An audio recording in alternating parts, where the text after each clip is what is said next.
В эфире информационный выпуск Хамша Юкшара. Здравствуйте. Коротко о главном. Все будет изучено и оценено. Ученые о найденных в селе Чандара артефактах. Таможня в объективе. Абхазским журналистам показали, как работает пропускной пункт ПСО. Пламя на озере. Учение МЧС Абхазии на Рице.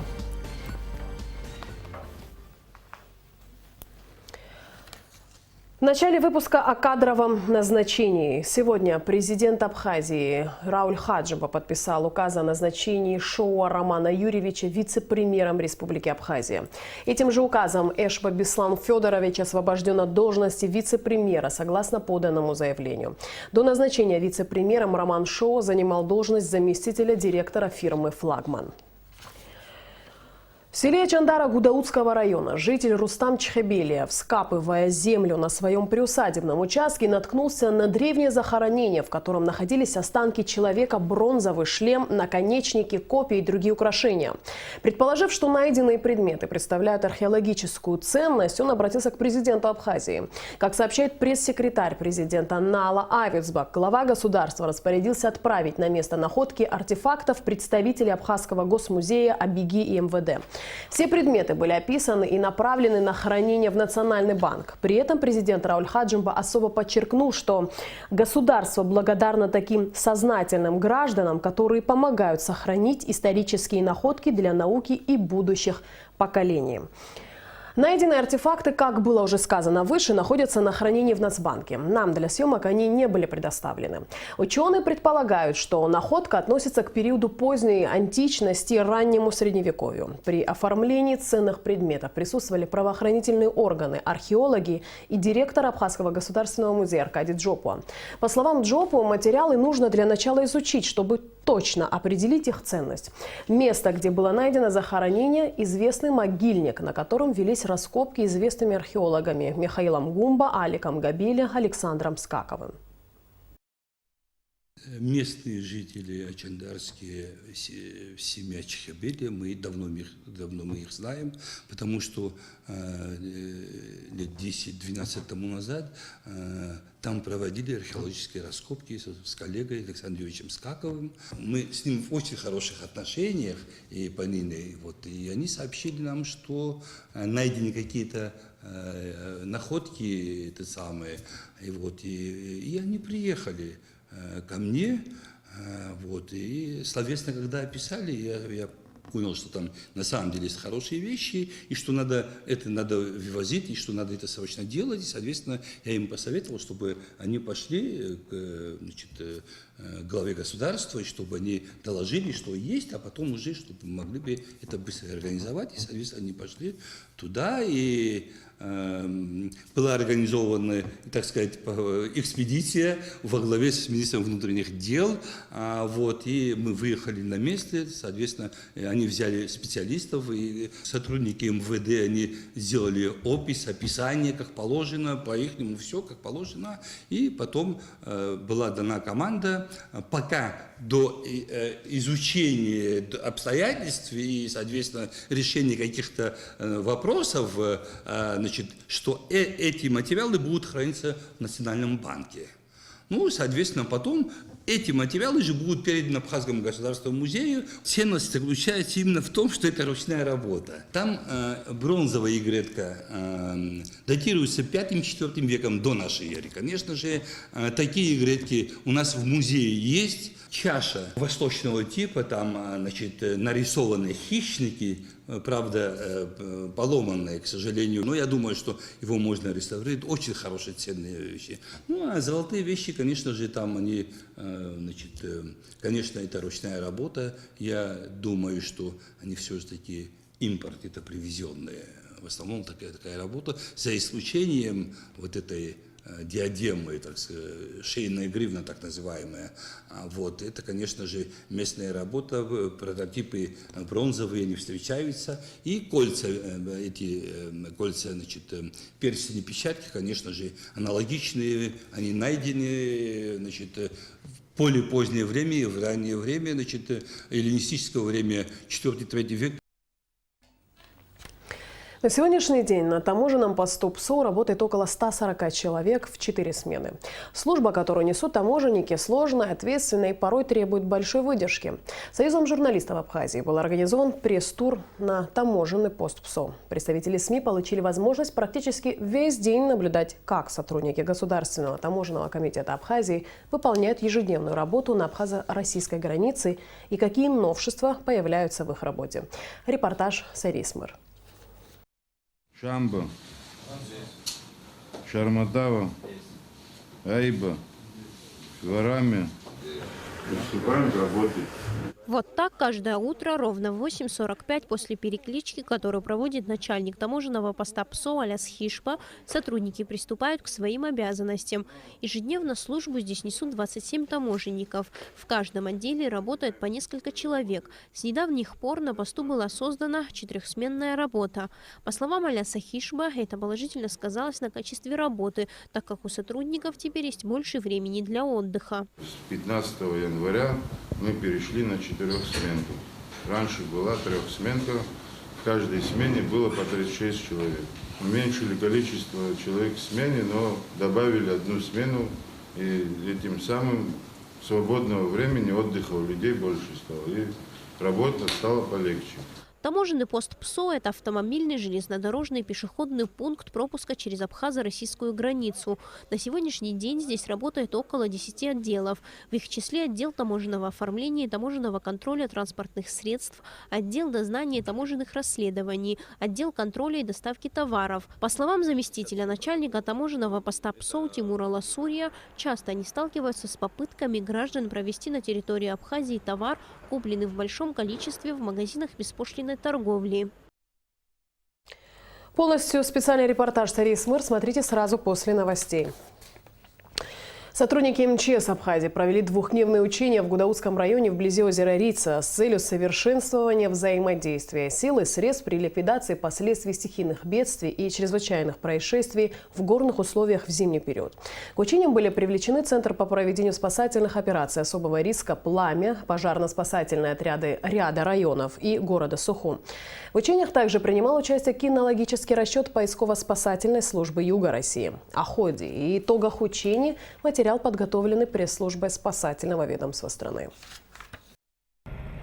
К месту проведения первых в этом году крупных учений спасатели направляются с площади Свободы. Министр по чрезвычайным ситуациям республики Лев Квитиня проводит инструктаж с руководителями подразделений и рядовым составом. Глава ведомства особо указывает на необходимость соблюдения дистанции при переброске техники и безопасного скоростного режима. Колонна направляется к высокогорному озеру Рица. Основная часть республиканской трассы была пройдена без каких-либо проблем, чего не скажешь об участке дороги, ведущей непосредственно к озеру. Снег, низкая температура и гололед постоянно давали о себе знать.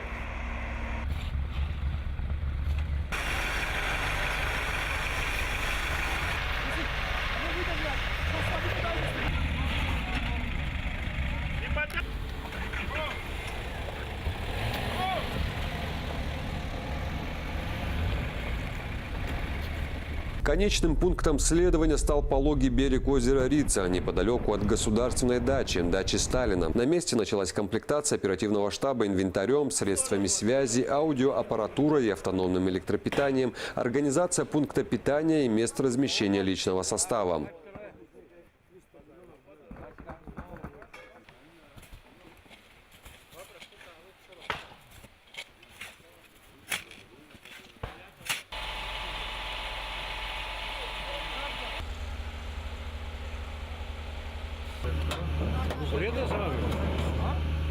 С утра доеду, дорога снег, тяжело. В субботу утром стартовал первый день тактико-специальных учений. Согласно плану работы МЧС Республики Абхазия на 2018 год, на сегодняшний день у нас запланированы учения на тему ликвидация последствий схода снежной лавины. Будут задействованы подразделения МЧС Республики Абхазия, Центр «Пламя», водолазные расчеты, кинологические расчеты, пиротехники, будут отрабатываться взаимодействие этих подразделений в условиях горной местности со снежным покровом. Будет задействована техника порядка 20 единиц и 50 человек личного состава. Товарищ министр, личный состав подразделения МЧС Республики Абхазия для проведения тактико-специальных учений готов.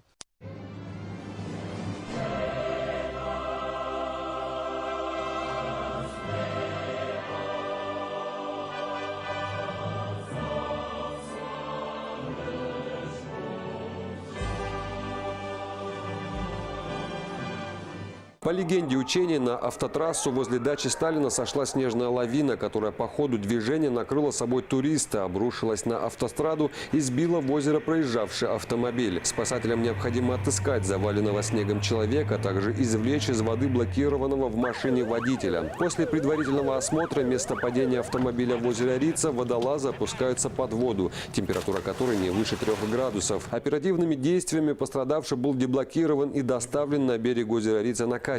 Однако при транспортировке деблокированного пострадавшего было установлено, что в автомобиле находился еще один человек. На берегу озера на снегу наблюдаются следы человека, ведущие в лесной массив, о чем было незамедлительно доложено в оперативный штаб. Оперативным штабом принято решение отправить на поиски кинологов с собакой, волонтеров поисково-спасательной службы Юга России и группу лыжников. В основном у нас лабрадоры, акиты, бигль есть, овчарки.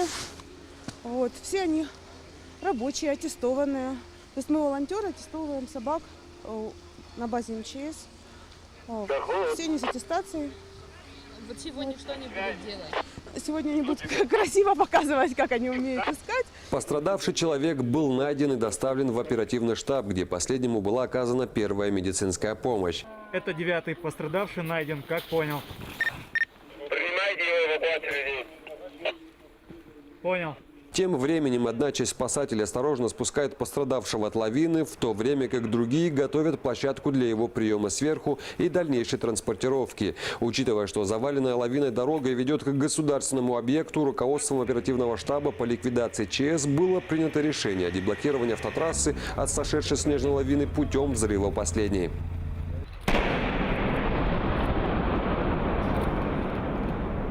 Свою оценку ходу учений дал вице-премьер Аслан Кобахи, курирующий в правительстве силовые структуры. По его мнению, спасатели показали высокий уровень работы и слаженность действий в экстремальных погодных условиях высокогорья. И где бы это ни было, и в горах, и на море, и на суше, наши спасатели всегда на высоте.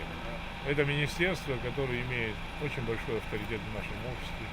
Это министерство, которое имеет связь со всеми силовыми структурами нашего государства, имеет связь со своими коллегами в Российской Федерации. Мы знаем, с каким уважением к нашему Министерству по чрезвычайной ситуации относятся наши российские коллеги. И это подтверждается сегодняшним учением, где присутствуют наши друзья, братья с Российской Федерации. Промежуточные итоги учений подвел и глава спасательного ведомства страны. По результатам проведения учений с пятницы по воскресенье работа была сложная. Мы специально ждали, когда будут более тяжелые условия для выполнения этих задач, которые мы поставили перед собой. Я очень доволен работой наших спасателей. И на сегодняшний день, в случае чрезвычайных ситуаций, еще раз мы убеждаемся в том, что боевая готовность есть, и ребята получили определенный опыт. Мы будем делать еще анализ, разбор полетов. Завтра уже спокойно, на местах. И в общем и целом все прошло положительно. Оценка с моей стороны на хорошо. По завершению маневров основная группа спасателей осталась на ночевку у озера. Вечер коротали у костра под звуки гитары и мелодии песен.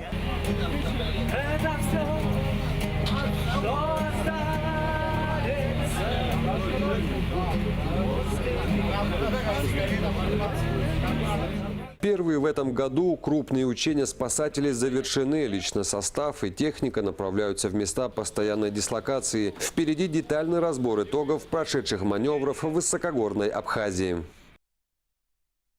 Проект ЮНИСЕФ о вакцине против вируса папилломы человека обсуждался сегодня в Арс Мира, где состоялась пресс-конференция заместителя министра здравоохранения Мактина Лакербая и акушер-гинеколога Оксаны Читанова.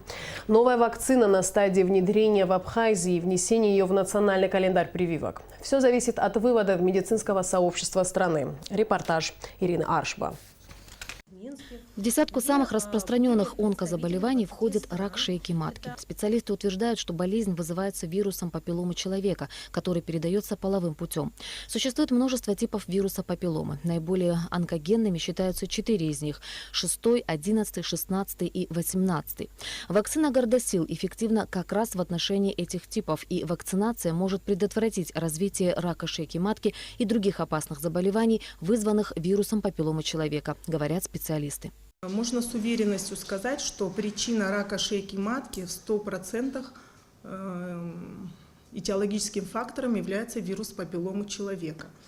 На сегодняшний день в Абхазии есть такая возможность получить эту вакцину. Именно Gardasil. В мире признаны 2 вакцины, Cervarix и Gardasil. Они направлены против онкотипов. В Абхазии с 2011 года работает программа по скринингу, в рамках которой было обследовано 4500 женщин. 500 из них попали в зону риска, и у 48 женщин был выявлен рак шейки матки. Для нашей страны это довольно внушительные данные. Важно не только диагностировать рак на ранней стадии, но и использовать возможность его предотвратить, считает акушер-гинеколог Оксана Читанова. Важно своевременно диагностировать фоновые предраковые состояния. Приходит программа скрининг, которая охватила огромное количество стран, очень много стран в мире, где эта программа сегодня существует. Это рекомендации Всемирной организации здравоохранения. И второй путь – это вакцинация. Проводится девочкам. Также эта программа есть во всем мире, это рекомендации Всемирной организации здравоохранения и направлена на то, чтобы предотвратить это заболевание. То есть делается именно в том возрасте, когда еще не было контакта с этим вирусом. Международная организация ЮНИСЕФ готова предоставить Абхазии необходимое количество вакцин против вируса папилломы человека ВПЧ. Речь идет о первоначальных 3000 доз для вакцинации девочек в возрасте от 9 до 15 лет. Инициатива ввоза вакцины в нашу страну принадлежит Министерству здравоохранения. По мнению врачей, прививка абсолютно безопасна. Сказать о том, что в мире, вообще в мире отмечены какие-то серьезные побочные действия, осложнения, то есть не описаны такие случаи, не наблюдаются. Возможно осложнения, как от обычной прививки, то есть местная реакция, какие-то инфильтраты местные, температурные, не более. Мы приглашали профессора Михееву, она абсолютно независимая, то есть у нее нет заинтересованности продвигать эту вакцину, она не участвовала ни в каких разработках, она является заведующей лабораторией эпидемиологии Роспотребнадзора. У нее был недельный у нас тренинг-курс. Она нам разложила все по общей вакцинации, в том числе и по ВПЧ вакцине. И только рекомендательный характер, и только отозвалась о том, что эта вакцина высокого качества, и отказываться от нее просто нет никакого смысла. Между тем, существуют различные мнения об эффективности вакцины. Мнения достаточно полярные, но на официальных медицинских сайтах совсем другая информация. Что касается периода действия вакцины, то активность антител сохраняется более 10 лет. Женщины, которые прививались 15 лет назад, в их организме активно существуют антитела. Не просто в интернет загуглить, а действительно есть медицинские сайты, там такой информации нет. То есть говорить о пожизненном иммунитете мы не можем, потому что вакцина относительно молодая. Но о 15-летнем иммунитете мы можем смело говорить. Вопрос вакцинации будет вынесен на обсуждение медицинского сообщества, и только после этого вакцина будет внедрена в официальный календарь профилактических прививок. Мы осуществляем проект по внедрению этой вакцины. Если медицинское сообщество нашей республики придет к мнению единому, причем в этом вопросе будут принимать активное участие это врачи-онкологи, врачи-педиатры и врачи-акушер-гинекологи, только после этого она будет официально внедрена в наш календарь профилактических прививок и будет носить рекомендательный характер. Выслушав все доводы сторонников и противников вакцинации, вопрос, делать ребенку прививку или нет, безусловно, решают родители. Ирина Аршба, Михаил Братухин, Абхазское телевидение. И в конце выпуска прогноз погоды. По сообщению Гидрометцентра, завтра ночью и утром в Абхазии облачно, дождь, днем погода прояснится. Температура воздуха ночью плюс 3,8, днем 8-13 тепла. Температура морской воды плюс 10.